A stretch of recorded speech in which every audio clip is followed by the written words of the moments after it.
Imagine stepping into a vast, like incredibly beautiful library. And the librarian standing at the front desk knows literally every single thing you have ever read. Oh, yeah, they can predict exactly what you want before you even ask for it. Right. It sounds perfect, right? But what if you found out that same librarian might be secretly hiding certain books from you Yeah. based on these invisible, basically unbreakable rules? Oh, yeah. And what if they were like taking notes on every single page you turn, every question you asked, and handing those notes off to someone else entirely? That's a pretty unsettling thought when you put it like that. It really is. So welcome to the deep dive. Today, our mission is to completely decode the ethical maze of artificial intelligence in information spaces. We're looking at how AI is fundamentally altering the nature of knowledge itself. Specifically focusing on how it impacts library and information professionals, yeah.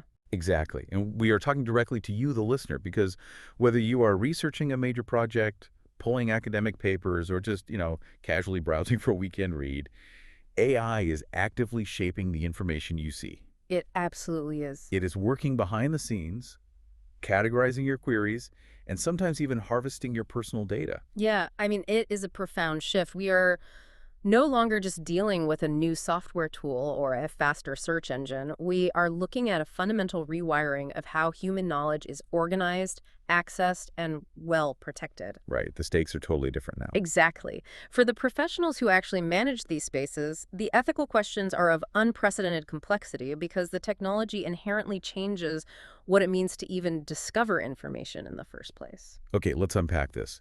Because to understand the stakes of this AI revolution, we really have to look at how AI is currently deployed in information services right now, today. Because there are already ethical cracks showing in the foundation. Oh, for sure. If we look at the current landscape, we see AI deployed across several major domains in libraries and information centers. You have your standard NLP-driven chatbots, right? Like virtual reference assistants handling patron queries. Yep, exactly.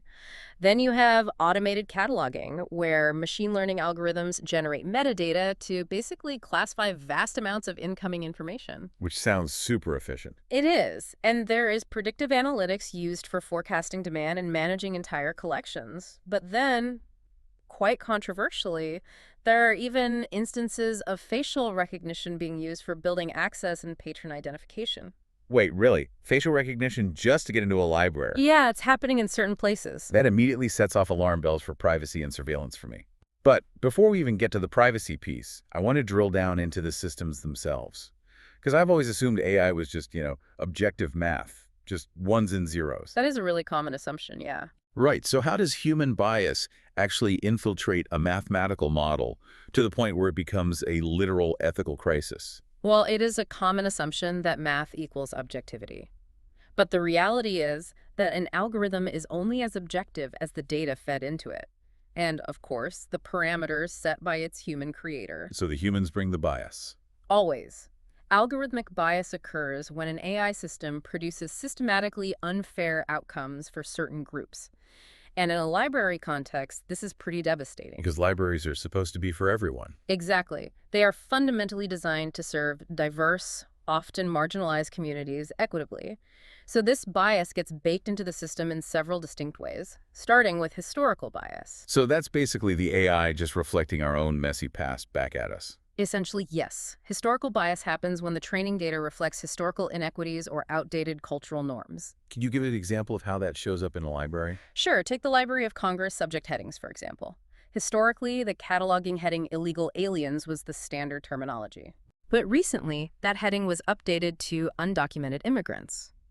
Now, looking at this strictly as information professionals, and without taking any political side whatsoever on the change, this just shows how historical terminology encodes societal shifts into the data. Ah, I see. So if an AI is trained on decades of old cataloging systems. It doesn't know that societal standards have evolved.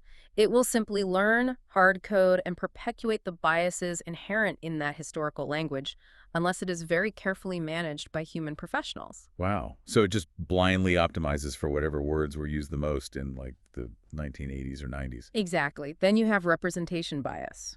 which is honestly just a simple numbers game. How so? Well, if certain demographics or global regions are simply underrepresented in the massive data sets used to train an AI, the model will naturally perform poorly for those groups. Because it literally hasn't seen enough data to map their context. Right, it just doesn't know them. But perhaps the most insidious one is measurement bias. Measurement bias. How does that one work? So, measurement bias happens when the actual metrics used to train the AI reflect subjective human assumptions. Like, an AI doesn't inherently know what makes a search result valuable or relevant. Right, it doesn't have a human brain to judge quality. Exactly. A developer has to define relevance mathematically, so maybe they do that by tracking which links get clicked the most or how long a user stays on a page. So like engagement metrics. Yes. And if a developer chooses click-through rates as the ultimate proxy for value, the AI will prioritize sensationalist or highly popular content over nuanced, highly accurate academic resources. Because the mathematical measurement itself is basically biased toward a specific type of flashy engagement. You nailed it. And then finally, there is deployment bias. That's where a model built and tested for one environment, say like a corporate research lab, is deployed in a public library. Oh, and it causes harm because the context is entirely inappropriate for a public space. Right, it's just the wrong tool for the job. Wait, I remember there was one more critical one we wanted to touch on from the sources. Aggregation bias. Isn't that like, let me see if I have this right. Isn't that like a doctor giving the exact same prescription to every single person in a town just because it worked for the majority? That is a perfect analogy. Completely ignoring the fact that individuals might have severe allergies to it. Yes, that is exactly what it is. Aggregation bias happens when you use a single generalized AI model for a wildly diverse population. It completely ignores meaningful, necessary differences between groups. By treating everyone as the average user. Right. And by doing that, it inherently marginalizes anyone who falls outside that statistical average. So if an AI is essentially just a mirror of our historical data, our flawed measurements, and our generalized averages, aren't we basically just automating our past mistakes at lightning speed? That is the core tension right there. We are scaling our historical flaws with unprecedented efficiency. And because of the way these models are structured, we run into an even more difficult problem. Well, if we suspect the AI is making a flawed or biased decision, it is incredibly difficult to actually look under the hood to see how it reached that conclusion in the first place. Because it's a black box. Yes, the black box problem. I mean, it's one thing to have a biased system. It is another thing entirely to have a biased system that flat out refuses to explain itself to the people using it. This is where the concept of explainability, or XAI, becomes critical. The black box problem isn't just a metaphor, you know? Right, it's a literal technical limitation. Exactly. When you are dealing with modern neural networks and large language models, you are talking about billions, sometimes trillions, of weighted parameters. The internal decision-making mechanism is so complex, so dense, that it literally cannot be mapped or understood by humans. That is wild. Sometimes not even the engineers who built the model can tell you exactly why it generated a specific output. From an ethical standpoint, in an information profession, that lack of transparency is unacceptable. Yeah, because if a patron walks up to a desk and asks, hey, why did this system recommend this specific medical book to me? Or why was my access to this research database denied? The librarian cannot just shrug and say the computer said so. Exactly. There has to be accountability. And we are actually seeing global legal frameworks attempting to force that accountability. The EU General Data Protection Regulation, the GDPR, actually establishes a legal right to explanation. Oh, really? A legal right? Yeah. If you look at Articles 22, 13, and 14, they essentially state that individuals have the right not to be subject to solely automated decisions that significantly affect them. That makes total sense. Furthermore, they have a right to meaningful information about the logic involved in that processing. This creates a massive friction point, though. Because libraries are legally and ethically obligated to demand explainable AI from their vendors. But the vendors are selling black box technology that inherently can't be explained. Well, what I find really revealing is how this push for explainability ties directly into the next massive ethical hurdle we need to discuss, which is privacy. Oh, yes. Privacy is a huge one. Because to explain why an AI recommended something, you have to know what data it is using to profile the user in the first place. And the data it is using is, frankly, incredibly intimate. What's fascinating here is just how profound that behavioral profiling has actually become. Right, it's not just name and address anymore. Not at all. We're not talking about basic demographics like an email address or a zip code. AI recommendation engines and interactive chatbots generate entirely new categories of behavioral data. Like what kind of data? We are talking about granular search queries, the exact time spent lingering on a specific paragraph, complex browsing patterns, and hyper-specific resource selections. And when you aggregate all of that, you aren't just seeing what a patron reads, you're basically seeing who they are. Exactly. This data can reveal a patron's unspoken health concerns, their shifting political beliefs, their personal relationships, and even their financial distress. And the risk isn't just that a human librarian might happen to see it. It is that these interactions, especially with conversational large language models, might be absorbed and stored for future model training without the patron ever giving explicit consent. Right. The machine basically eats the conversation to make itself smarter. Yes. And that leads to inference risk, which is perhaps the most dangerous privacy threat in an AI-driven library right now. Inference risk? Yeah. Ugh. AI is unparalleled at pattern recognition. It can derive highly sensitive attributes about you from a collection of seemingly innocuous, completely unrelated data points. Oh, wow. You might never explicitly type in a search for a specific medical condition, but based on the combination of biology journals you browse, the specific time of night you are reading, and the tangential topics you explore, the AI can infer that medical condition with a terrifying degree of accuracy. That is genuinely scary. And once that inference is made through various vendor chains, data brokers can acquire this behavioral profile. Think about that for a second. To you listening right now, think about the last sensitive health or legal question you searched for online. Yeah. How would you feel knowing an AI chatbot didn't just answer your question, but used your anxiety, your specific phrasing, your vulnerability to train its next model? It completely shatters the concept of the library as a safe, unmonitored sanctuary for exploration. It really does. It fundamentally changes the relationship between the user and the information space itself. It does, and that's why the American Library Association's Privacy Toolkit and the NISO privacy principles both stress that ethical practice now requires rigorous privacy impact assessments before deploying any AI system. Right, you have to look ahead. The protection of patron data has to be proactive. Right. If you wait until a data breach or an unethical inference occurs, the damage is already done. So we have an AI that is potentially biased, mathematically opaque, and secretly inferring our most intimate secrets. Pretty much. But if we follow that logic, because the AI is profiling us so intimately, it naturally begins to curate and filter what we see. And that curation inherently turns into gatekeeping. It does. We are seeing AI actively control what people are even allowed to learn. We are stepping right into the realm of intellectual freedom and censorship here. Libraries are fundamentally committed to the idea that patrons should have unrestricted access to information. Of course. But when AI-powered content moderation and automated filtering systems are implemented, which, by the way, are often marketed simply as safety tools, that commitment to intellectual freedom is directly threatened. And the track record for these AI safety tools is terrible, isn't it? It really is. Looking at the documented technical failures, these systems frequently overblock legitimate educational and research content because they completely lack the ability to understand context. They are basically a blunt instrument doing the job of a scalpel. That is the core technical failure. An AI filtering system relies on keyword flags and visual pattern matching. It has a very, very hard time distinguishing between an academic paper discussing a controversial topic, an artistic expression of that topic, and actual harmful content using the exact same words. Right, because it just sees the word itself. Exactly. Because of this inability to parse nuance, there is a documented systematic bias in these filters against content addressing race, LGBTQ+ issues, and political dissent. And again, keeping this completely neutral regarding the actual topics, the technology itself just fails to differentiate academic inquiry from harm.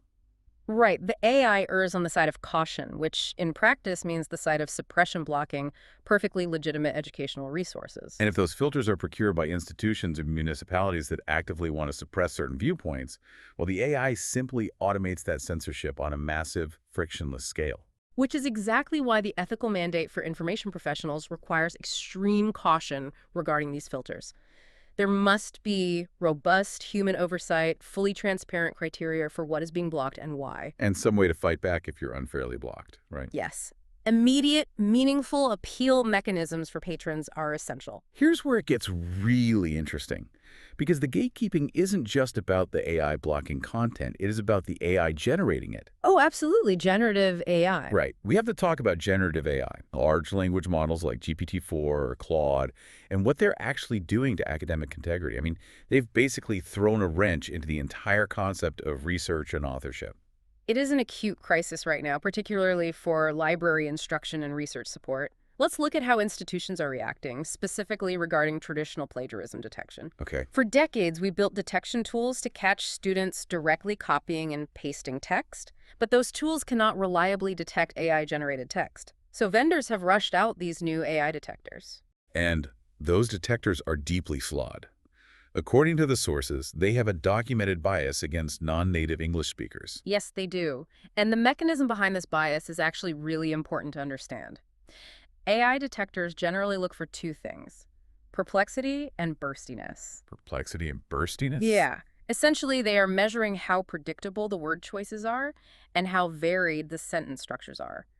Non-native speakers often write more formally, adhering strictly to grammar rules. Right, because that's how they were taught. Exactly. And that results in more uniform, predictable sentence structures. The AI detector sees this predictability and falsely flags the human writing as AI generated. Let me push back on the whole professional response here. If we know these tools falsely flag non-native speakers just because of how they structure their sentences, aren't we ethically compromising ourselves by punishing people with the very detection tools we're relying on? It's a huge problem. I mean, we are institutionalizing a new kind of bias under the guise of academic integrity. From an ethical standpoint, over-reliance on these detection tools is deeply problematic. It creates a system of false accusations built on biased algorithms. Information professionals are having to step in and advocate for highly nuanced, human-centric institutional policies rather than just placing blind faith in some software. And beyond the detection issue, you have the whole problem of knowledge hallucination. Yes. That's when the AI just completely makes things up with absolute confidence, right? Exactly. Because of how generative AI works, it doesn't actually know facts. It isn't looking things up in a database like a search engine. It is probabilistically predicting the next most likely word in a sequence. Like ultra-advanced autocomplete. Basically, yes. So a student asks for sources, and the AI generates a plausible-sounding but entirely fabricated citation. It will output a real author's name, a very convincing title, a real journal name, a volume, a page number, and none of it actually exists. Wow. It is a mathematical illusion. This raises an important question then.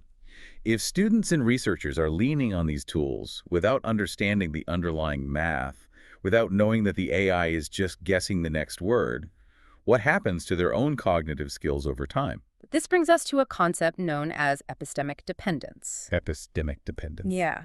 It is the profound danger of patrons and students outsourcing their critical thinking entirely to an algorithm.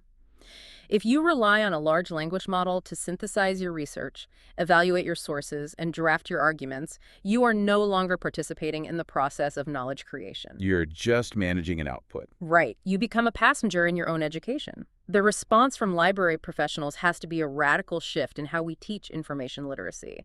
We have to emphasize the messy, difficult process of research, not just the polished final product. Okay, so we've laid out a massive web of issues here. We really have. We've got black boxes that won't explain themselves, biased algorithms prioritizing engagement, privacy nightmares inferring our health conditions, AI censorship, false plagiarism accusations, and epistemic dependence. We are definitely in the Wild West of information processing. It's a lot to navigate. So who is actually writing the rules here? Who is trying to regulate this? And who is getting left behind while we figure it out? Well, there is a massive scramble for global standards right now, and what we are seeing are very different philosophies on how to control AI. Yeah.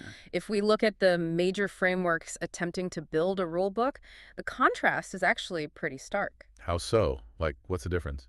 Take the EU AI Act from 2024. It is arguably the world's first comprehensive AI regulation, and it takes a very strict, punitive, rules-based approach. It categorizes AI systems by risk level. Okay. AI used in education or critical infrastructure is classified as high risk, and it faces incredibly stringent transparency and testing requirements before it can even go to market. And what about here in the U.S.? Conversely, if you look at the United States, the primary framework is the NIST AI Risk Management Framework from 2023. It provides a detailed map for organizations to measure and manage AI risks, but it is largely voluntary. It relies on corporate guidelines rather than punitive laws. So you basically have Europe threatening massive fines and the U.S. asking companies nicely to manage their own risks. Exactly. You also have international guidelines like the UNESCO recommendation on the ethics of AI from 2021, which heavily focuses on grounding AI in fundamental human rights. Right. And then there are the OECD principles, which focus more on inclusive growth. Honestly, looking at all these frameworks, it feels like trying to write the traffic laws while the cars are already driving down the highway at 200 miles per hour. That is incredibly accurate. And if we connect this to the bigger picture, the sheer speed of this technological rollout is actively exacerbating the digital divide. We constantly talk about AI as this universal democratizing tool for knowledge, but it is absolutely not. Not at all. I mean, AI-driven library services risk deepening existing inequalities drastically. Oh, without a doubt. If a patron doesn't have high-speed internet, a modern digital device, or honestly just the basic digital literacy skills to craft a proper prompt, they are entirely excluded from these AI-enhanced services. They're locked out of the new library. Furthermore, we have to look at the global reality of the training data itself. The vast majority of these AI systems are trained on English language, Western-centric data. Right, which leaves out a massive portion of the globe. Exactly. This means they perform remarkably poorly for patrons from other linguistic and cultural backgrounds.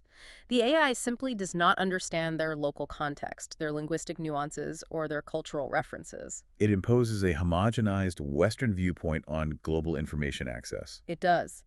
Ethical AI implementation in information spaces requires a massive push for multilingual capabilities, low-bandwidth alternatives, and active on-the-ground community outreach.